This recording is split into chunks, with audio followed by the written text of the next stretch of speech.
মধ্যপ্রাচ্যের চলমান সংঘাতের মধ্যে উপসাগরীয় অঞ্চলে ধীরে ধীরে একটি গুরুত্বপূর্ণ পরিবর্তন দেখা যাচ্ছে। যে দেশগুলো শুরুতে মূলত ইরানের বিরুদ্ধে ক্ষোভ প্রকাশ করেছিল, এখন তাদের একাংশের অসন্তোষ ধীরে ধীরে যুক্তরাষ্ট্র ইসরায়েলের দিকেও ঘুরতে শুরু করেছে।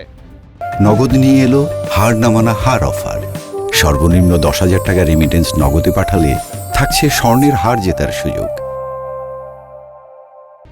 মধ্যপ্রাচ্য বিষয়ক বিশ্লেষক জেসন ক্যাম্পবেল আল জাজিরাকে দেয়া এক বিশেষ সাক্ষাৎকারে বলেন, ইরানের ওপর সাম্প্রতিক মার্কিন ইসরায়েলি হামলার প্রভাব উপসাগরীয় সহযোগিতা পরিষদ বা গালফ কোঅপারেশন কাউন্সিল জিসিসি দেশগুলোর মধ্যে নতুন ধরনের অসন্তোষ তৈরি করেছে।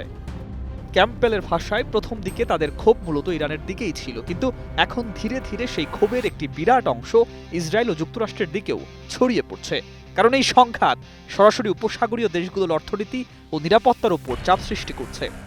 উপসাগরীয় দেশগুলোর উপর এই যুদ্ধ চাপিয়ে দেওয়ার অভিযোগ আছে যুক্তরাষ্ট্রের বিরুদ্ধে।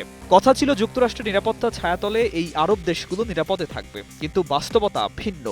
যুক্তরাষ্ট্রের জন্যই বলি হচ্ছে এই আরব দেশগুলো। মার্কিনীদের কারণেই ইরানের হামলার লক্ষ্যবস্তু হচ্ছে গালফ দেশগুলো।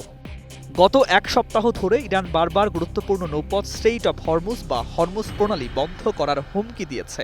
ক্যাম্পবেলের ভাষায় এসব হুমকি এখন পর্যন্ত মূলত মানসিক চাপ তৈরির কৌশল, তবে পরিস্থিতি খুব দ্রুত বিপজ্জনক হয়ে উঠতে যাচ্ছে।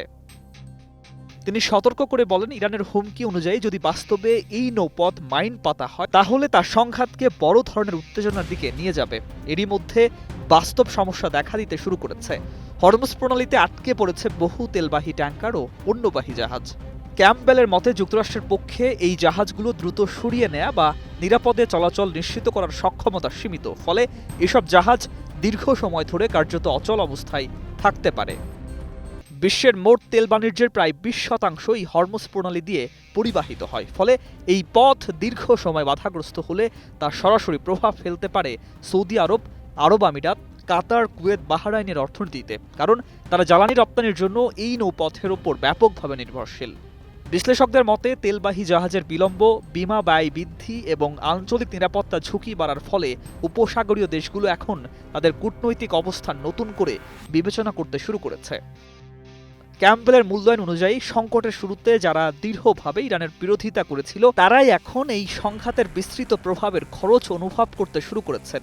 পরিস্থিতি যেভাবে এগোচ্ছে তাতে উপসাগরীয় দেশগুলোর এই পরিবর্তিত অবস্থানের ফলে ইসরায়েল ও মার্কিনীদের কূটনৈতিক পদক্ষেপ এবং বৈশ্বিক জ্বালানি বাজার দুই ক্ষেত্রেই গুরুত্বপূর্ণ প্রভাব ফেলতে পারে। উপসাগরের তীরবর্তী দেশগুলো এইটুকু বুঝতে পেরেছে যে চাপিয়ে দেয়া যুদ্ধের ফলাফল সরাসরি তাদের দরজায় এসে পৌঁছেছে। News desk, 21 television.